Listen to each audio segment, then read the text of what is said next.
ಹೋಗ್ಬೇಕಾದ್ರೆ ಎಲ್ಲ ನಮ್ಮ ಮನೆಗಳಲ್ಲಿ ಅಂಗಡಿಯವ್ನು ಕೇಳಿ ದುಡ್ಡನ್ನ ಹಂಗೆ ಕೊಟ್ಬಿಟ್ಟು ಬರಬೇಡ, ರೇಟ್ ಎಷ್ಟು ಅಂತ ಕೇಳಿ ಬಾರ್ಗೇನ್ ಮಾಡಿ ದುಡ್ಡು ಕೊಡಬೇಕು ಅಂತ ಹೇಳ್ಕೊಟ್ಟಿರ್ತಾರೆ. ಯಾವುದನ್ನು ವೇಸ್ಟ್ ಮಾಡೋಂಗಿಲ್ಲ ಅಂತ ಹೇಳ್ಕೊಟ್ಟಿರ್ತಾರೆ. ಇಷ್ಟ ಬಂದಂಗೆಲ್ಲ ಖರ್ಚು ಮಾಡಬೇಡ, ಸ್ವಲ್ಪ ನೋಡಿ ಹುಷಾರಾಗಿ ಕಡಿಮೆ ಖರ್ಚು ಮಾಡಬೇಕು ಅಂತ ಹೇಳ್ಕೊಟ್ಟಿರ್ತಾರೆ. ಆದರೆ ಈ ರೀತಿ ನಾವು ಉಳಿಸೋವಂಥ ದುಡ್ಡನ್ನೆಲ್ಲ ಯಾವ ರೀತಿ ಸೇವ್ ಮಾಡಬೇಕು, ಸೇವಿಂಗ್ ಅಂತಂದರೆ ಏನು ಅನ್ನೋದನ್ನು ಇಲ್ಲಿ ಯಾರೂ ನಮಗೆ ಪ್ರಾಪರಾಗಿ ಕಲಿಸ್ಲೇ ಇಲ್ಲ. ಯಾಕೆಂದರೆ ತುಂಬ ರೀಸೆಂಟಾಗಿ ಸೆಕೆಂಡ್ ವರ್ಲ್ಡ್ ವಾರ್ ಆದಮೇಲೆ ಲೈಫ್ ಪೂರ್ತಿ ಯಾರೂ ಇಲ್ಲಿ ಕೆಲಸ ಮಾಡೋವಂಥ ನೆಸೆಸಿಟಿ ಇಲ್ಲ. ಒಂದು ಸರ್ಟೇನ್ ಏಜ್ ಆದಮೇಲೆ ರಿಟೈರ್ ಆಗ್ಬೋದು ಅನ್ನೋ ಒಂದು ಕಾನ್ಸೆಪ್ಟ್ ಬರೋಕ್ಕೆ ಶುರುವಾಯಿತು. ಪಿ ಎಫ್ ದುಡ್ಡು ಅನ್ನೋದೊಂದು ಬರೋಕ್ಕೆ ಶುರುವಾಯಿತು.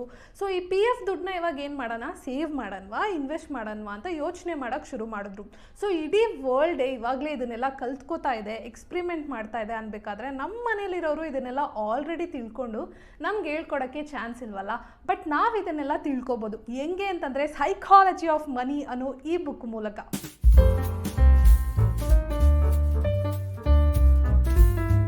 ನಾವೆಲ್ಲ ಡಿಫ್ರೆಂಟ್ ಪ್ಲೇಸಲ್ಲಿ ಹುಟ್ಟಿ ಡಿಫ್ರೆಂಟ್ ಮೈಂಡ್ ಸೆಟ್ ವ್ಯಾಲ್ಯೂಸ್ನ ಪ್ರಾಕ್ಟೀಸ್ ಮಾಡೋ ಪೇರೆಂಟ್ಸ್ ಹತ್ರ ಬೆಳೆದು ಡಿಫ್ರೆಂಟ್ ಕೆಲಸ, ಡಿಫ್ರೆಂಟ್ ಇನ್ಕಮ್, ಡಿಫ್ರೆಂಟಾಗಿರೋ ಲೈಫ್ ಲೆಸನ್ಸ್ನ ಕಲಿತು ಬದುಕ್ತಿರೋದ್ರಿಂದ ಇಲ್ಲಿ ಪ್ರತಿಯೊಬ್ಬರು ಮನಿನ ನೋಡೋವಂಥ ವಿಧಾನೇ ಕಂಪ್ಲೀಟಾಗಿ ಡಿಫ್ರೆಂಟ್ ಆಗಿರುತ್ತಂತೆ. ಈ ಲಕ್ ಮೇಲೆಲ್ಲ ನಂಬಿಕೆ ಇದೆಯಾ ನಿಮಗೆ? ಯಾರ ಹತ್ರನಾದ್ರೂ ಒಂದು ಚೂರು ಜಾಸ್ತಿ ದುಡ್ಡಿದ್ಬಿಟ್ರೆ ಅದಕ್ಕೆಲ್ಲ ಒಂದು ಲಕ್ ಬೇಕ್ರಿ ಅಂತ ಈಸಿಯಾಗಿ ಜಡ್ಜ್ ಮಾಡಿಬಿಡ್ತೀವಿ.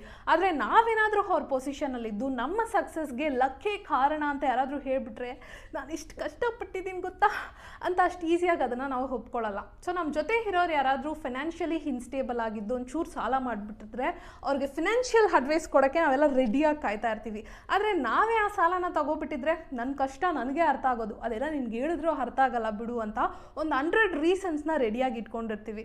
ಸೊ ಇವರೇನು ಹೇಳ್ತಿದ್ದಾರೆ ಅಂದರೆ ಇಲ್ಲಿ ನಿಮಗೆ ಯಾವ ಒಂದು saving strategy, investing strategy work out ಆಯಿತು, ನೀವು ಯಾವ ಒಂದು ಮೆಥಡ್ನ ಫಾಲೋ ಮಾಡಿ ರೀಚ್ ಆದರೂ ಸೇಮ್ ಅದೇ ಮೆಥಡ್ನ ನಾನು ಡಿಟ್ಟೋ ಹಂಗೆ ಫಾಲೋ ಮಾಡಿಬಿಟ್ಟೆ ಅಂದರೆ ನನಗೂ ಅದು ವರ್ಕೌಟ್ ಆಗುತ್ತೆ ಅನ್ನೋ ಯಾವ ಒಂದು ಅವಶ್ಯಕತೆನೂ ಇಲ್ಲ.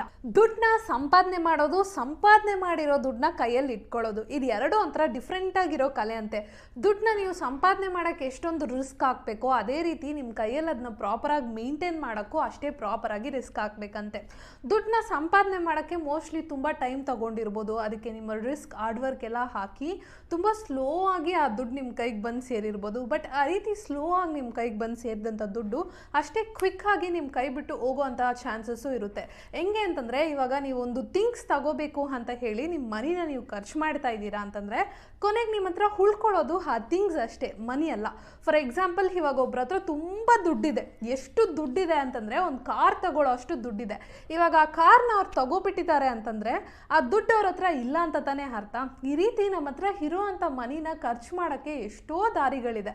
ಆದರೆ ನಮ್ಮ ಹತ್ರ ಇರೋವಂಥ ಮನಿ ವ್ಯಾಲ್ಯೂ ಕಳ್ಕೊಳ್ದೆ ನೋಡ್ಕೊಳ್ಳೋಕ್ಕೋ ಅದನ್ನ ಸೇಫಾಗಿ ಇಟ್ಕೊಳ್ಳೋಕ್ಕೋ ನಮಗಿರೋ ಅಂಥ ಒಂದೇ ಒಂದು ದಾರಿ ಏನಂತ ನೋಡಿದ್ರೆ ಇನ್ವೆಸ್ಟಿಂಗ್. ನೀನೇನು ಅಷ್ಟು ದೊಡ್ಡ ಬಿಲ್ಗೇಟ್ಸಾ, ವಾರನ್ ಬಫೆಟಾ, ಈ ರೀತಿ ಎಲ್ಲ ಇವ್ರ ಹೆಸರನ್ನೆಲ್ಲಾದರೂ ಕೇಳಿಸ್ಕೊಂಡಿರಂಗೆ ನೆನಪಿದೆಯಾ? ನನಗೂ ಹಂಗೆ ನೆನಪಾಯ್ತು. ಇವರೇ richest person in the world ಅಂತ ಹೇಳ್ತೀವಲ್ಲ, ಅದು ಇವ್ರನ್ನೇ. ಆ್ಯಕ್ಚುಲಿ ಅವ್ರ ಸಕ್ಸಸ್ಗೆಲ್ಲ ಒಂದು ಮೇನ್ ರೀಸನ್ ಏನು ಅಂತಂದರೆ ಕನ್ಸಿಸ್ಟೆಂಟ್ ಆಗಿ ಇನ್ವೆಸ್ಟ್ ಮಾಡಿದ್ದೆ ಅಂತೆ. ಒಬ್ಬರನ್ನ ಯಾವಾಗ ಎಕ್ಸ್ಪೀರಿಯನ್ಸ್ಡ್ ಪರ್ಸನ್ ಅಂತ ಕರಿತೀವಿ, ಮೋಸ್ಟ್ಲಿ ಆ ಕೆಲಸನ ಅವ್ರು ಕಂಟಿನ್ಯೂಸ್ ಆಗಿ ಎಷ್ಟು ವರ್ಷ ಮಾಡಿದಾರೋ ಅದ್ರ ಬೇಸಿಸ್ ಮೇಲೇ ಒಬ್ಬರನ್ನ ಎಕ್ಸ್ಪೀರಿಯನ್ಸ್ಡ್ ಪರ್ಸನ್ ಅಂತ ಕರಿತೀವಿ. ಅದೇ ರೀತಿನೇ ನೀವು ಇನ್ವೆಸ್ಟ್ ಮಾಡೋ ದುಡ್ಡು ಎಷ್ಟು ವರ್ಷ ಹಂಗೆ ಬಿಟ್ಟಿರ್ತೀರೋ ಅದ್ರ ಮೇಲೇ ಅದು ಸ್ವಲ್ಪ ಸ್ವಲ್ಪನೇ ಕಾಂಪೌಂಡ್ ಆಗಿ ಒಂದು ಹೂ ಟ್ರೀ ಥರ ಬೆಳೆದು ರಿಟರ್ನ್ಸ್ ಕೊಡುತ್ತಂತೆ. ಸೊ ಶೇರ್ ಮಾರ್ಕೆಟಲ್ಲಿ ಇನ್ವೆಸ್ಟ್ ಮಾಡಿದಾಗ ಒಂದು ಒಳ್ಳೆ ರಿಟರ್ನ್ಸ್ ಸಿಗಲಿ ಅಂತ ಅನ್ಕೊಳ್ಳೋಕ್ಕೂ ಮುಂಚೆ ಎಷ್ಟು ವರ್ಷ ಆಗುತ್ತೋ ಅಷ್ಟು ವರ್ಷ ಆ ದುಡ್ಡನ್ನ ಹಂಗೆ ಬಿಟ್ಟಿರ್ತೀನಿ, ಅದ್ರ ಪಾಡಿಗೆ ಅದು ಕಾಂಪೌಂಡ್ ಆಗಲಿ ಅನ್ನೋ ಒಂದು ಮೈಂಡ್ ಸೆಟ್ ಇಟ್ಕೊಂಡು ಇನ್ವೆಸ್ಟ್ ಮಾಡಿ ಅಂತ ಹೇಳ್ತಿದ್ದಾರೆ. ಮನಿ ಮ್ಯಾಟರ್ ಅಂತ ಬಂದಾಗ ನಾವು ಅನ್ಕೊಂಡಿದ್ದಂಗೆ ಎಲ್ಲದೂ ನಡಿಬೇಕು ಅನ್ನೋ ಅವಶ್ಯಕತೆ ಇಲ್ಲ. ಯಾಕೆಂದರೆ ಫ್ಯೂಚರ್ ಇಸ್ ಅನ್ಸರ್ಟಿನ್. ನಾಳೆ ನಾವು ಆಲ್ರೆಡಿ ಫೇಸ್ ಮಾಡ್ದಂಗೆ ಕೋವಿಡ್, ಫ್ಲಡ್, ಸುನಾಮಿ ಅಂತ ಏನು ಬೇಕಾದರೂ ಬರ್ಬೋದು ಅಂತ ಇವ್ರು ಹೇಳ್ತಿದ್ದಾರೆ. ಅದೇ ರೀತಿ ಇವತ್ತು ನಾವೇನೊಂದು ಟೆಕ್ನಾಲಜಿ ಯೂಸ್ ಮಾಡ್ತಿದ್ದೀವೋ ಇದಕ್ಕಿಂತ ಡಬಲ್ ಆಗಿರೋ ಟೆಕ್ನಾಲಜೀಸ್ನ ಯೂಸ್ ಮಾಡ್ಬೋದು ನಾವು ಫ್ಯೂಚರಲ್ಲಿ. ಇನ್ನೂ ನಾವೆಲ್ಲ ಸೂಪರಾಗಿ ಬದುಕೋ ಅಂಥ ಚಾನ್ಸಸ್ಸು ಇರುತ್ತೆ. ಇಡೀ ಶೇರ್ ಮಾರ್ಕೆಟೇ ವರ್ಕ್ ಆಗೋದು ಇದ್ರ ಬೇಸಿಸ್ ಮೇಲೆ ಅನ್ಬೇಕಾದ್ರೆ ಇಲ್ಲಿ ರೂಮ್ ಫಾರ್ ಎರರ್ ಅನ್ನೋದು ಒಂದು ಖಂಡಿತ ಇರಬೇಕು. ಇವತ್ತು ನಾವು ಇನ್ವೆಸ್ಟ್ ಮಾಡೋ ಅಂಥ ದುಡ್ಡಿಗೆ ರಿಟರ್ನ್ಸ್ ಬಂದರೂ ಬರ್ಬೋದು, ಬರ್ದೇನೂ ಹೋಗ್ಬೋದು ಅಂತ ಯಾರೊಬ್ಬರು ರಿಸ್ಕ್ ತಗೊಳಕ್ಕೆ ರೆಡಿ ಇದ್ದಾರೋ ಅವ್ರಿಗಷ್ಟೇ ಇದೊಂದು ಬೆಟರ್ ಆಪ್ಷನ್. ನೆಗೆಟಿವ್ ಫೋರ್ಸಸ್ಗೆ ನಾವೆಲ್ಲ ಎಷ್ಟು ಬೇಗ ಅಟ್ರಾಕ್ಟ್ ಆಗೋಗ್ತೀವಿ ಅಂತಂದರೆ ಇವಾಗ ಯಾರಾದರೂ ನಮ್ಮ ಹತ್ರ ಪಾಸಿಟಿವ್ ಆಗಿ ಬಂದು ಇವತ್ತು ದುಡ್ಡು ಸಿಗುತ್ತೆ ನೋಡ್ತಿರು ಅಂತಂದರೆ ಏಯ್ ಸಿಲ್ಲಿಫೆಲ್ಲ ಕಾಮಿಡಿ ಮಾಡಿಬಿಡ ನಡಿ ಆ ಕಡೆ ಅಂತ ಹೇಳ್ಬಿಟ್ಟು ಹೊಂಟೋಗ್ತೀವಿ. ಅದೇ ಯಾರಾದರೂ ಬಂದು ಈ ಸ್ಟಾಕಲ್ಲಿ ಇನ್ವೆಸ್ಟ್ ಮಾಡಿದ್ಯಾ ಹೋಯ್ತು ಬಿಡು ಇವತ್ತು ಅಂತಂದರೆ ಅದು ನನಗೆ ಕಣ್ಣು ಮುಚ್ಕೊಂಡು ನಂಬಕ್ಕೆ ಶುರು ಮಾಡಿಬಿಡ್ತೀವಿ. ಸ್ವಾಟ್ ಅನಾಲಿಸಿಸ್. MBA ಸ್ಟೂಡೆಂಟ್ ಆಗಿದ್ರೆ ಈ ವರ್ಡ್ನ ಮರೆಯೋಕ್ಕೆ ಚಾನ್ಸೇ ಇಲ್ಲ ಅಂತ ಅಂದ್ಕೊಂಡಿದ್ದೀನಿ. ಸೊ ಒಂದು ಬಿಸ್ನೆಸ್ ಶುರು ಮಾಡಬೇಕಾದ್ರೆ ಸ್ಟ್ರೆಂತ್, ವೀಕ್ನೆಸ್, ಆಪರ್ಚುನಿಟಿ, ಥ್ರೆಡ್ ಇದೆಲ್ಲದೂ ನೋಡಿನೇ ಒಂದು ಬಿಸ್ನೆಸ್ನ ಶುರು ಮಾಡ್ತಾರೆ. ಆದರೆ ಬಿಸ್ನೆಸ್ ಶುರು ಮಾಡೋಕ್ಕೆ ಮುಂಚೆನೇ ಇಲ್ಲಿ ಆಲ್ರೆಡಿ ಇಷ್ಟೊಂದು ಕಾಂಪಿಟೇಟರ್ ಇದ್ದಾರಲ್ಲ, ಇವ್ರ ಮಧ್ಯೆ ನಾನು ಹೆಂಗೆ ಸರ್ವೈವ್ ಆಗೋಕ್ಕೆ ಸಾಧ್ಯ ಅಂತ ಅವ್ರನ್ನ ನೋಡಿ ಎದುರ್ಕೊಬಿಟ್ರೆ ಖಂಡಿತ ನಮ್ಮ ಕೈಲಿ ಬಿಸ್ನೆಸ್ ಮಾಡೋಕ್ಕೆ ಆಗಲ್ಲ. ಆದರೆ ನಾವು ಇಮ್ಯಾಜಿನ್ ಮಾಡಿ ನೋಡುವಂಥ ನಮ್ಮ ಲೋಕದಲ್ಲಿ ನಾವೇ ದೊಡ್ಡ ಪರ್ಸನ್ ಆಗಿ ಮಿಕ್ಕಿದವರೆಲ್ಲ ನಮಗಿನ ಚಿಕ್ಕ ಚಿಕ್ಕ ರೋಲ್ ಪ್ಲೇ ಮಾಡ್ತಿದ್ರೆ, ಅಂದರೆ ನಮ್ಮ ಕಾಂಪಿಟೇಟರ್ಸ್ ಎಲ್ಲ ಯಾವಾಗ ನಮಗಿನ ಚಿಕ್ಕದಾಗಿ ಕಾಣಿಸ್ತಾರೋ ಅವಾಗಷ್ಟೇ ನಮ್ಮ ಕೈಲಿ ಬಿಸ್ನೆಸ್ ಮಾಡೋಕ್ಕಾಗೋದು. ಅದೇ ರೀತಿಯೇ ಶೇರ್ ಮಾರ್ಕೆಟಲ್ಲೂ ಫೇಲಿಯರ್ನೇ ದೊಡ್ಡದಾಗಿ ನೋಡಿಬಿಟ್ರೆ ಖಂಡಿತ ನಮ್ಮ ಕೈಲಿ ಇನ್ವೆಸ್ಟ್ ಮಾಡೋಕ್ಕಾಗಲ್ಲ. ಆದರೆ ಇವತ್ತು ನಾನು ಇಲ್ಲಿ ಇನ್ವೆಸ್ಟ್ ಮಾಡ್ತಾ ಇದ್ದೀನಿ ಅಂತಂದರೆ ಒಂದಿಷ್ಟು ವರ್ಷ ಆದಮೇಲೆ ಒಂದು ಒಳ್ಳೆ ರಿಟರ್ನ್ಸ್ ಕೊಡುತ್ತೆ ರೀ, ಎಲ್ಲ ಒಂದು ನಂಬಿಕೆನೇ ಅಲ್ವಾ ಅಂತ ಇನ್ವೆಸ್ಟ್ ಮಾಡೋಂಗಿದ್ರೆ ಸೂಪರ್. ಫೇಲಿಯರ್ ಅನ್ನೋದು ಎಷ್ಟು ಕಾಮನ್ ಆಗಿರೋ ವಿಷಯ ಅಂತ ತುಂಬ ಸಲ ನಾವು ಮರ್ತೇ ಹೋಗಿರ್ತೀವಿ. ಯಾಕೆಂದರೆ ಇವಾಗ ಒಂದು ಸ್ಟಾಕ್ ಗ್ರಾಫ್ ತಗೊಂಡು ನೋಡಿದಾಗ ಎವ್ರಿ ಡೇ ಅದು ಡಿಕ್ರೀಸ್ ಆದಂಗೆ ಕಾಣಿಸ್ತಾ ಇರುತ್ತೆ, ಎಲ್ಲೋ ಒಂದು ಕಡೆನೇ ಅದು ಇನ್ಕ್ರೀಸ್ ಆದಂಗೆ ಕಾಣಿಸುತ್ತೆ. ಬಟ್ ಓವರ್ ಆಲ್ ಅದನ್ನು ತುಂಬ ವರ್ಷ ಬಿಟ್ಟು ನೋಡಿದಾಗಲೇ ಅದು ಅಪ್ವರ್ಡ್ ಡೈರೆಕ್ಷನಲ್ಲೇ ಹೋಗ್ತಾ ಇದೆ ಅನ್ನೋದು ನಮ್ಗೆ ಅರ್ಥ ಆಗುತ್ತೆ. 40% ಲಾಸ್ ಅನ್ನೋದು ಶೇರ್ ಮಾರ್ಕೆಟಲ್ಲಿ ತುಂಬ ಕ್ವಿಕ್ಕಾಗಿ ನಡಿಬೋದು, ಎವ್ರಿ ಡೇ ನಡಿಬೋದು. ಬಟ್ 140% ಪ್ರಾಫಿಟ್ ಸಿಗೋಕ್ಕೆ ತುಂಬ ಟೈಮ್ ತಗೊಳುತ್ತೆ. ಅಷ್ಟು ಟೈಮ್ ಕೊಡೋಕ್ಕೆ ನೀವು ರೆಡಿಯಾಗಿದ್ದರೆ ಅಷ್ಟೇ ಇದು ನಿಮ್ಗೊಂದು ಬೆಟರ್ ಆಪ್ಷನ್. ಇಲ್ಲ ಅಂತಂದರೆ ಇಲ್ಲ.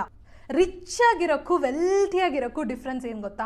ಒಬ್ಬರನ್ನ ನೋಡಿದ ತಕ್ಷಣ ಅವ್ರು ಯಾವ ಬ್ರ್ಯಾಂಡೆಡ್ ಐಟಮ್ಸ್ ಯೂಸ್ ಮಾಡ್ತಿದ್ದಾರೆ, ಅವ್ರು ಯಾವ ಥರ ಕಾರ್ ಇಟ್ಕೊಂಡಿದ್ದಾರೆ, ಅವ್ರು ಯಾವ ಥರ ಮನೇಲಿದ್ದಾರೆ, ಅವ್ರ ಮಕ್ಕಳನ್ನ ಅವ್ರು ಯಾವ ಸ್ಕೂಲಲ್ಲಿ ಸೇರಿಸಿದ್ದಾರೆ, ಇದನ್ನೆಲ್ಲ ನೋಡಿನೇ ಒಬ್ಬರು ಎಷ್ಟು ರಿಚ್ ಅನ್ನೋದನ್ನು ಈಸಿಯಾಗಿ ಹೇಳ್ಬಿಡ್ಬೋದು. ಬಟ್ ಒಬ್ಬರನ್ನ ನೋಡಿದ ತಕ್ಷಣ ಇವ್ರ ಹತ್ರ ಎಷ್ಟು ಸೇವಿಂಗ್ಸ್ ಇರ್ಬೋದು, ಎಷ್ಟು ಇನ್ವೆಸ್ಟ್ಮೆಂಟ್ ಇರ್ಬೋದು ಅನ್ನೋದನ್ನು ಅಷ್ಟು ಬೇಗ ನಮ್ಮ ಕೈಲಿ ಜಡ್ಜ್ ಮಾಡೋಕ್ಕಾಗಲ್ಲ. ನೀವು ವೆಲ್ತಿಯಾಗಿರಬೇಕು ಅಂತಂದರೆ ಅದಕ್ಕೆ ತುಂಬ ಸಂಪಾದನೆ ಮಾಡಬೇಕು ಅನ್ನೋ ಅವಶ್ಯಕತೆ ಇಲ್ಲ, ತುಂಬ ಸೇವ್ ಮಾಡೋಕ್ಕೆ ಗೊತ್ತಿದ್ರೇ ಸಾಕು. ಇವ್ರ ಪ್ರಕಾರ ವೆಲ್ತಿಯಾಗಿರೋ ಪೀಪಲ್ ಯಾರು ಅಂತಂದರೆ ಒಂದು ಕಾರ್ನ ತಗೊಳ್ಳೋ ಅಷ್ಟು ದುಡ್ಡಿದ್ದು ಅದನ್ನ ತಗೊಳ್ಳದೇ ಇರೋರು, ಇಷ್ಟ ಬಂದಂಗೆಲ್ಲ ಖರ್ಚು ಮಾಡೋ ಪೊಸಿಷನಲ್ಲಿದ್ದು ಅದನ್ನ ಮಾಡದೇ ಇರೋರು, ಒಟ್ಟರಲ್ಲಿ ಒಂದು ಸೆಲ್ಫ್ ಕಂಟ್ರೋಲ್ ಇರೋರನ್ನೇ ಇವರು ವೆಲ್ತಿಯಾಗಿರೋ ಪೀಪಲ್ ಅಂತ ಹೇಳ್ತಿದ್ದಾರೆ. ಈ ಡಿಫ್ರೆನ್ಸ್ ಓದಿದ ತಕ್ಷಣ ಅಪರೂಪಕ್ಕೆ ನನ್ನ ಮೈಂಡ್ ಇಂಟೆಲಿಜೆಂಟಾಗಿ 2 ಕ್ವೆಶನ್ ಬೇರೆ ಕೇಳ್ಬಿಡ್ತು. ಏನಂತಂದರೆ, ಈಗ ಚಿಕ್ಕ ವಯಸ್ಸಲ್ಲಿ ನಮಗೆ ಸೇವಿಂಗ್ಸ್ ಅಂತಂದರೆ ಏನು ಅನ್ನೋದನ್ನು ಪ್ರಾಪರಾಗಿ ಹೇಳ್ಕೊಡದೇ ಇರ್ಬೋದು. ಬಟ್ ಆ ಏಜ್ ಬಂದರೆ ಈ ಏಜಲ್ಲಿ ನಾನು ಜ್ಯುವೆಲ್ರೀಸ್ಗೋಸ್ಕರ ಸೇರಿಸಿಡಬೇಕು, ಈ ಏಜಲ್ಲಿ ನಾನು ಮನೆ ಕಟ್ಟಕ್ಕೆ ಸೇರಿಸಿಡಬೇಕು ಅಂತ ಇಲ್ಲಿ ಪ್ರತಿಯೊಬ್ಬರು ನಮ್ಮೆಲ್ರಿಗೂ ಗೊತ್ತಿರೋ ಸೇವಿಂಗ್ಸ್ನ ನಾವೆಲ್ಲ ಖಂಡಿತ ಮಾಡ್ತಾನೆ ಇದ್ದೀವಿ. ನಾಳೆ ಏನಾದರೂ ಒಂದು ಎಮರ್ಜೆನ್ಸಿ ಅಂತಂದರೆ ಇದನ್ನೆಲ್ಲ ಮಾರಿಬಿಟ್ಟು ಮತ್ತೆ ನಾವು ಬದುಕೊಳ್ತೀವಿ. ಒಂದು ಕಾರ್ನ ತಗೊಳ್ಳೋಕ್ಕೆ 10 ವರ್ಷ ವೆಯ್ಟ್ ಮಾಡಿ ಆ ಫುಲ್ ಅಮೌಂಟ್ನ ರೆಡಿ ಮಾಡಿ ಇಟ್ಕೊಂಡು ಆಮೇಲೆ ಹೋಗಿ ಆ ಕಾರ್ನ ತಗೊಳ್ಳೋಕ್ಕೆ ಈ 10 ವರ್ಷದಲ್ಲಿ ಏನು ಬೇಕಾದರೂ ನಡಿಬೋದು. ಫಸ್ಟ್ ಆಫ್ ಆಲ್ ನಾನು ಬದುಕಿರ್ತೀನೋ ಇಲ್ವೋ, ನಾನೇನಕ್ಕೆ ವೆಲ್ತಿಯಾಗಿರೋದ್ರ ಬಗ್ಗೆ ಯೋಚನೆ ಮಾಡಬೇಕು? ನನಗೆ ಇಷ್ಟ ಬಂದಂಗೆಲ್ಲ ಜಾಲಿಯಾಗಿ ರಿಚ್ ಆಗಿ ನಾನು ಅಂದ್ಕೊಂಡಿದ್ದೆಲ್ಲ ತಗೋಬಿಟ್ಟು ಇದೇ ಕಾರ್ನ ಒಂದು EMIನಲ್ಲಿ ತಗೊಂಡು ಕಟ್ಕೊಂಡು ಹೋದರೆ ಮುಗಿತಲ್ಲ. ಫಸ್ಟ್ ಆಫ್ ಆಲ್ ರಿಚ್ ಆಗಿದ್ರೆ ಸಾಕು ತಾನೆ, ಏನಕ್ಕೋಸ್ಕರ ವೆಲ್ತಿಯಾಗಿರಬೇಕು ಅನ್ನೋ ಒಂದು ದೊಡ್ಡ ಕ್ವೆಶನ್ ಮಾರ್ಕ್ ಇತ್ತು ನನಗೆ. ಆದರೆ ಇವ್ರೇನು ಹೇಳ್ತಿದ್ದಾರೆ ಅಂದರೆ, ನಮಗೆ ಮನಿ ಬಗ್ಗೆ ಇರೋ ಐಡಿಯಾ ಜಸ್ಟ್ 1% ಅಷ್ಟೇ, ಆದರೆ 80% ಆಫ್ ದ ವರ್ಲ್ಡ್ ಇದೇ ರೀತಿಯೇ ಆಪ್ರೇಟ್ ಆಗ್ತಿದೆ ಅಂತ ನಾವೇ ಅಂದ್ಕೊಂಡಿದ್ದೀವಂತೆ. ಈ ಬುಕ್ ಇರೋದು ಇಡೀ ವರ್ಲ್ಡೇ ಮನಿನ ಯಾವ ರೀತಿಯೆಲ್ಲ ಉಪಯೋಗ ಪಡಿಸ್ಕೊಳ್ತಿದೆ ಅಂತ ಹೇಳೋಕ್ಕೋಸ್ಕರನೇ. ಈಗ ನಮ್ಮ ಹತ್ರ ತುಂಬ ದುಡ್ಡು, ಪ್ರೆಸ್ಟೀಜ್ ಎಲ್ಲ ಸೇರಿದಷ್ಟು ನಮ್ಮ ಆಂಬಿಷನ್ ಅನ್ನೋದು ಇನ್ನೂ ಜಾಸ್ತಿ ಆಗ್ತಾ ಹೋಗ್ತಾ ಇರುತ್ತಂತೆ. ಒಂದು ಸ್ಯಾಟಿಸ್ಫ್ಯಾಕ್ಷನ್ ಲೆವೆಲ್ ಅನ್ನೋದೊಂದು ಇರಲ್ವಂತೆ. ಈಗ ದೊಡ್ಡ ದೊಡ್ಡ ಬಿಲಿನಿಯರ್ಸ್ ಎಲ್ಲ ನೋಡಿದ್ರೆ ಅವ್ರ ಹತ್ರ ಎಷ್ಟೊಂದು ದುಡ್ಡಿದೆಯಲ್ಲ ಅನ್ನೋಕ್ಕೋಸ್ಕರ ಅವ್ರು ಸುಮ್ಮನಿರಲ್ಲ. ಅಗೇನ್ ಏನಾದರೂ ಒಂದು ಬಿಸ್ನೆಸ್, ಇನ್ವೆಸ್ಟಿಂಗ್ ಅಂತ ಹೇಳಿ ಮಾಡ್ತಾನೆ ಇರ್ತಾರೆ. ಲೈಫಲ್ಲಿ ರಿಸ್ಕು ಖಂಡಿತ ತಗೋಬೇಕು, ಆದರೆ ಕೆಲವು ವಿಷಯದಲ್ಲಿ ಮಾತ್ರ ರಿಸ್ಕ್ ತಗೊಳ್ಳೋದು ತುಂಬ ಡೇಂಜರಸ್. ನಮ್ಮ ಹತ್ರ ಇರೋ ಮನಿನ ಯಾವಾಗ ನಾವು ಖರ್ಚು ಮಾಡ್ತೀವೋ ಅದರಲ್ಲೇನೂ ಪ್ರಾಬ್ಲಮ್ ಇಲ್ಲ. ಬಟ್ ಯಾವಾಗ ನಮ್ಮ ಹತ್ರ ಇಲ್ಲದೇ ಇರೋ ದುಡ್ಡನ್ನ ನಾವು ಖರ್ಚು ಮಾಡೋಕ್ಕೆ ಹೋಗ್ತೀವೋ ಅಲ್ಲೇ ನಾವೆಲ್ಲ ಸಿಕ್ಕಾಕೊಳ್ಳೋದು. ಒಂದು ಕೆಲಸನ ಮಾಡಿದ್ರೆ ನಿಮ್ಮ ರಿಪ್ಯುಟೇಷನ್ ಕಳ್ಕೊಳ್ತೀರಾ, ನಿಮ್ಮ ಫ್ರೀಡಮ್ನ ಕಳ್ಕೊಳ್ತೀರಾ, ನಿಮ್ಮ ಫ್ಯಾಮಿಲಿ, ಫ್ರೆಂಡ್ಸ್ ಅಥವಾ ಲವ್ಡ್ ಒನ್ಸ್ನ ಕಳ್ಕೊಳ್ತೀರಾ ಅಂತ ಗೊತ್ತಾದರೆ ಆ ಥರ ರಿಸ್ಕ್ನ ಖಂಡಿತ ತಗೊಳಕ್ಕೆ ಹೋಗಬೇಡಿ. ಯಾವಾಗ ನಮ್ಮ ಹತ್ರ ಇಲ್ಲದೇ ಇರೋ ಒಂದು ದುಡ್ಡನ್ನ ನಾವು ಖರ್ಚು ಮಾಡೋಕ್ಕೆ ಹೋಗ್ತೀವೋ ಆವಾಗ ನಮ್ಮ ಪರ್ಸ್ನಲ್ ಲೈಫಲ್ಲಿ ಇದೆಲ್ಲದೂ ಅಫೆಕ್ಟ್ ಆಗುತ್ತಂತೆ. ಒಂದು ಸ್ಯಾಟಿಸ್ಫ್ಯಾಕ್ಷನ್ ಲೆವೆಲ್ ಅನ್ನೋದು ಖಂಡಿತ ಇಂಪಾರ್ಟೆಂಟ್. ಸಾಕು ಅನ್ನೋ ವರ್ಡು ಯಾರ ಬಾಯಲ್ಲಿಂದನೂ ಅಷ್ಟು ಈಸಿಯಾಗಿ ಬರಲ್ವಂತೆ. ಯಾವಾಗ ಸಾಕು ಅಂತ ಕಡಿಮೆ ದುಡ್ಡಲ್ಲಿ ಲೈಫ್ನ ಲೀಡ್ ಮಾಡೋಕ್ಕೆ ಶುರು ಮಾಡ್ತೀವೋ ಆವಾಗಲೇ ನಮ್ಮ ಹತ್ರ ಏನಿದೆ, ಆ್ಯಕ್ಚುಲಿ ನಮಗೇನು ಬೇಕು ಅನ್ನೋ ಡಿಫ್ರೆನ್ಸ್ ಗೊತ್ತಾಗುತ್ತೆ. ಒಂದು ಸರ್ಟೇನ್ ಲೆವೆಲ್ ಆಫ್ ಇನ್ಕಮ್ ಆದಮೇಲೆ ನಾವು ಸಂಪಾದನೆ ಮಾಡೋ ಇನ್ನು ಉಳಿದಿರೋ ದುಡ್ಡೆಲ್ಲ ನಮ್ಮ ಈಗೋನ ಸ್ಯಾಟಿಸ್ಫೈ ಮಾಡೋಕ್ಕಷ್ಟೇ. ಈ ಸ್ಯಾಲರಿ, ಪ್ರೆಸ್ಟೀಜ್ ಇದೆಲ್ಲದಕ್ಕಿಂತ ಇಂಪಾರ್ಟೆಂಟು ನೀವು ನಿಮ್ಗೆ ಇಷ್ಟ ಆಗಿರೋ ಕೆಲಸನ ಮಾಡ್ತಿದ್ದೀರಾ, ನಿಮಗೆ ತುಂಬ ಇಷ್ಟ ಆದವ್ರ ಜೊತೆ ನಿಮ್ಮ ಟೈಮ್ನ ಸ್ಪೆಂಡ್ ಮಾಡ್ತಿದ್ದೀರಾ ಅನ್ನೋದೇ ಕೊನೆಗೆ ಕೌಂಟ್ ಆಗೋದು. ಸೊ ನೀವು ಯಾವುದೇ ಪೊಸಿಷನಲ್ಲಿದ್ದರೂ ಒಂದು ಸರ್ಟೇನ್ ಲೆವೆಲ್ ಆಫ್ ಸೇವಿಂಗ್ಸ್ ಅನ್ನೋದನ್ನ ಇಟ್ಕೊಳ್ಳಿ. ನಿಮಗೆ ಅಂತ ಟೈಮ್ ಸ್ಪೆಂಡ್ ಮಾಡಿ, ನಿಮ್ಮ ಜೊತೆ ಇರೋರಿಗೆ ಅಂತ ಹೇಳಿ ರೆಗ್ಯುಲರಾಗಿ ಟೈಮ್ ಸ್ಪೆಂಡ್ ಮಾಡಿದ್ರೆ ಲೇಟರ್ ಸ್ಟೇಜ್ ಆಫ್ ಲೈಫಲ್ಲಿ ಯಾವುದೇ ಒಂದು ರಿಗ್ರೆಟ್ಸು ಇಲ್ಲದೆ ಬದುಕ್ಬೋದಂತೆ. ಲಾಂಗ್ ಟರ್ಮ್ ಪ್ಲಾನಿಂಗ್ ಅನ್ನೋದು ನಾವು ಅಂದ್ಕೊಂಡಿರೋಕ್ಕಿಂತ ಡಿಫಿಕಲ್ಟ್ ಆಗಿರೋ ಒಂದು ಟಾಸ್ಕ್ ಅಂತೆ. ಯಾಕೆಂದರೆ ನಮ್ಮ ಗೋಲ್ಸ್ ಆ್ಯಂಡ್ ಡಿಸೈರ್ಸ್ ಅನ್ನೋದು ಟೈಮ್ ಟು ಟೈಮ್ ಚೇಂಜ್ ಆಗ್ತಾನೆ ಇರುತ್ತೆ. ಫಾಸ್ಟಾಗಿ ಓಡ್ತಿರೋ ಈ ಪ್ರಪಂಚದಲ್ಲಿ ಹೊಸ ಥಿಂಗ್ಸ್ ಬಂದಮೇಲೆ ಎಲ್ಲರೂ ಹೊಸದಾಗೆ ಯೋಚನೆ ಮಾಡೋಕ್ಕೆ ಶುರು ಮಾಡ್ತೀವಿ. ಚಿಕ್ಕ ವಯಸ್ಸಲ್ಲಿ ನಮಗೆ ಸೈಕಲ್ ಓಡ್ಸೋಕ್ಕೆ ಇಷ್ಟ ಅಂತ ಹೇಳಿರ್ಬೋದು, ಇವಾಗ ಕೇಳಿದ್ರೆ ಕಾರ್ ಓಡ್ಸೋಕ್ಕೆ ಇಷ್ಟ ಅಂತ ಹೇಳ್ತೀವಿ. ಸೊ ನಾನು ಚಿಕ್ಕ ವಯಸ್ಸಲ್ಲಿ ಏನಾಗಬೇಕು ಅಂತ ಕೇಳಿದ್ರೆ ಹೀರೋಯಿನ್ ಆಗ್ತೀನಿ ಅಂತ ಹೇಳ್ತಿದ್ದೆ. ಬಟ್ ಇವಾಗ ಕೇಳಿದ್ರೆ ಹೆದರ್ಕೋಬೇಡಿ, ಖಂಡಿತ ಆ ಥರ ಎಲ್ಲ ಹೇಳಲ್ಲ. ಈ ರೀತಿ ಫೈನಾನ್ಷಿಯಲ್ ಮ್ಯಾಟ್ರಲ್ಲಾಗಲಿ ಅಥವಾ ಪರ್ಸ್ನಲ್ ಮ್ಯಾಟ್ರಲ್ಲಾಗಲಿ ಯಾವಾಗಲೂ ನಾವು ತೊಗೊಂಡಿದ್ದ ಡಿಸಿಷನ್ ಇವತ್ತಿಗೆ ರಾಂಗ್ ಆಗೂ ಇರ್ಬೋದು. ಅದಕ್ಕೆ ಅಂತ ಎಮೋಷ್ನಲಿ ಬ್ರೇಕ್ ಡೌನ್ ಆಗದೆ ಫೀಲ್ ಆಗೋದು ಒಂದು ಕಾಮನ್ ಆಗಿರೋ ವಿಷಯ. ನಾವು ಅಂದ್ಕೊಂಡಿರೋದೇ ಎಲ್ಲ ಟೈಮಲ್ಲೂ ನಡಿಬೇಕು ಅನ್ನೋ ನೆಸೆಸಿಟಿ ಇಲ್ಲ ಅನ್ನೋದನ್ನ ಅಕ್ಸೆಪ್ಟ್ ಮಾಡಿಕೊಂಡು ನೆಕ್ಸ್ಟ್ ಪ್ಲಾನ್ ಮಾಡೋಕ್ಕೆ ಶುರು ಮಾಡಿ. ಯೂಶ್ವಲಿ ನಮ್ಮ ಹತ್ರ ದುಡ್ಡಿದ್ದಾಗ ಅದರಲ್ಲಿ ಮನೆ ತಗೋಬೇಕು, ಕಾರ್ ತಗೋಬೇಕು, ಒಂದೊಳ್ಳೆ ವೆಕೇಷನ್ಗೆ ಹೋಗಬೇಕು ಅಂತೆಲ್ಲ ಯೋಚನೆ ಮಾಡ್ತೀವಿ ಹೊರತು ಆ ದುಡ್ಡನ್ನ ಇನ್ವೆಸ್ಟ್ ಮಾಡಬೇಕು ಅಂತ ಅಂದ್ಕೊಳ್ಳೋದು ತುಂಬ ಕಡಿಮೆನೇ. ಇದಕ್ಕೆ ಆನ್ಸರ್ ತುಂಬ ಸಿಂಪಲ್. ಇನ್ವೆಸ್ಟ್ಮೆಂಟಲ್ಲಿ ಬರೋ ಅಂಥ ಸಕ್ಸಸ್ ತುಂಬ ಇಮಿಡಿಯೇಟ್ ಅಲ್ಲ. ಅದು ಬಂದರೂ ಬರ್ಬೋದು, ಬರ್ದೇನೂ ಹೋಗ್ಬೋದು. ಆದರೆ ಒಂದು ಥಿಂಗ್ಸ್ ತಗೊಳ್ತಾ ಇದ್ದೀವಿ ಅಂತಂದರೆ ಜನಗಳಿಗೆ ನೋಡ್ದ ನಾನು ತಗೊಂಡಿದ್ದೀನಿ ಅಂತ ಹೋಗಿ ತೋರಿಸ್ಕೋಬೋದು. ಬಟ್ ಇನ್ವೆಸ್ಟ್ಮೆಂಟ್ನ ಅಷ್ಟು ಬೇಗ ಯಾರ ಕೈಲೂ ತೋರಿಸ್ಕೊಳಕ್ಕಾಗಲ್ಲ. ಸೊ ಇದೊಂದು ರೀಸನ್ಗೋಸ್ಕರನೇ ತುಂಬ ಜನ ಇನ್ವೆಸ್ಟ್ಮೆಂಟ್ ಆಪ್ಷನ್ ಅಂತ ಬಂದಾಗ ಅದನ್ನ ಹೆಂಗಾದರೂ ಅವಾಯ್ಡ್ ಮಾಡೋಕ್ಕೆ ಟ್ರೈ ಮಾಡ್ತಾರೆ. ಕೆಲವೊಂದು ಜನ ಏನೋ ತಪ್ಪು ಮಾಡಿದ್ದಕ್ಕೆ ಫೈನ್ ಕೊಟ್ಟೋ ರೇಂಜ್ಗೆ ಫೀಲ್ ಮಾಡ್ಕೊಂಡು ಇನ್ವೆಸ್ಟ್ ಮಾಡೋರು ಇದ್ದಾರಂತೆ. ಒಂದು ಮೂವಿನ ನೀವು ಚೆನ್ನಾಗಿ ಖರ್ಚು ಮಾಡಿ ಒಂದು ಮಾಲ್ಗೆ ಹೋಗಿ ನೋಡ್ಬೋದು, ಸ್ವಲ್ಪ ಕಡಿಮೆ ಖರ್ಚು ಮಾಡಿ ಒಂದು ಲೋಕಲ್ ಥಿಯೇಟರ್ಗೆ ಹೋಗಿ ನೋಡ್ಬೋದು. ನಿಮಗೆ ಸ್ಪೆಂಡ್ ಮಾಡೋಕ್ಕೆ ಇಷ್ಟನೇ ಇಲ್ಲ ಅಂತಂದರೆ ಮನೇಲೇ ಕೂತ್ಕೊಂಡು ಅದೇ ಮೂವಿನ ನೋಡ್ಬೋದು. ನಿಮ್ಮನ್ನು ಯಾರೂ ನೀನು ಇದನ್ನೇ ಮಾಡಬೇಕು ಅಂತೇಳಿ ಫೋರ್ಸ್ ಮಾಡಲ್ಲ.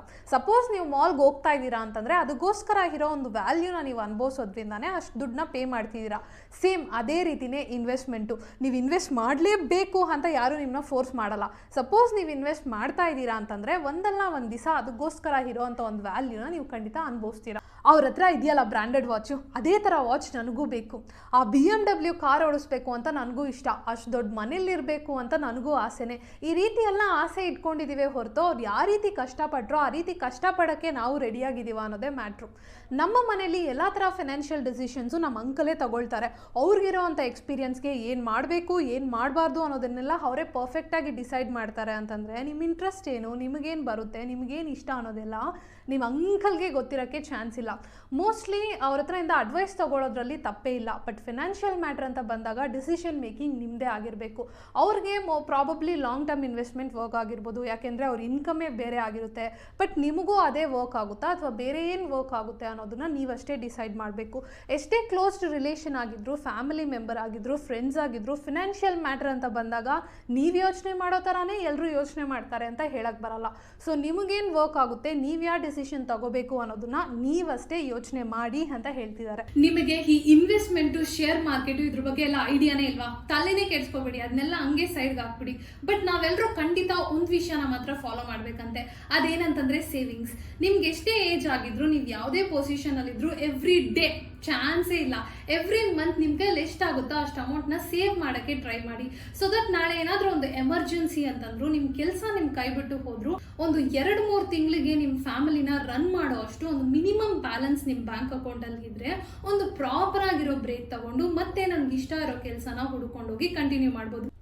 ಈ ರೀತಿ ಒಂದು ಫಿನಾನ್ಷಿಯಲ್ ಫ್ರೀಡಮ್ ನಮ್ಮೆಲ್ರಿಗೂ ಖಂಡಿತ ಇರಬೇಕು ಅನ್ನೋದನ್ನ ಮಾರ್ಗಿನ್ ಹೌಸೆಲ್ ಅನ್ನೋರು ಸೈಕಾಲಜಿ ಆಫ್ ಮನಿ ಅನ್ನೋ ಈ ಬುಕ್ ಮೂಲಕ ಹೇಳಿದ್ದಾರೆ. ಇಷ್ಟೊತ್ತು ನಾನು ಮಾತಾಡಿದ್ದೆಲ್ಲದನ್ನು ತಾಳ್ಮೆಯಿಂದ ಕೇಳಿಸ್ಕೊಂಡಿದ್ದ ನಿಮಗೆ ಧನ್ಯವಾದಗಳು ಅಂತ ಹೇಳ್ತಾ ಈ ಎಪಿಸೋಡ್ನ ಇಲ್ಲಿಗೆ ಕ್ಲೋಸ್ ಮಾಡ್ತಾ ಇದ್ದೀನಿ.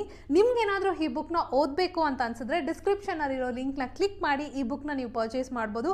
ಮತ್ತೆ ಹೋಗ್ಬೇಕಾದ್ರೆ ಮರಿದೆ ಜಾಮ್ ಟಾಕ್ಸ್ ಯೂಟ್ಯೂಬ್ ಚಾನಲ್ನ ಸಬ್ಸ್ಕ್ರೈಬ್ ಮಾಡಿ, ಲೈಕ್ ಮಾಡಿನೂ ಹೋಗ್ಬೋದು. ಆ್ಯಂಡ್ ದಿಸ್ ಇಸ್ ಜಮುನಾ ಡಿ signing off from Jam Talks. Tata bye bye ಅಂತ ಹೇಳ್ತಾ ಇಲ್ಲಿಂದ ನಾನು ಹೊರಡ್ತಾ ಇದ್ದೀನಿ. ಬಾಯ್ ಬಾಯ್.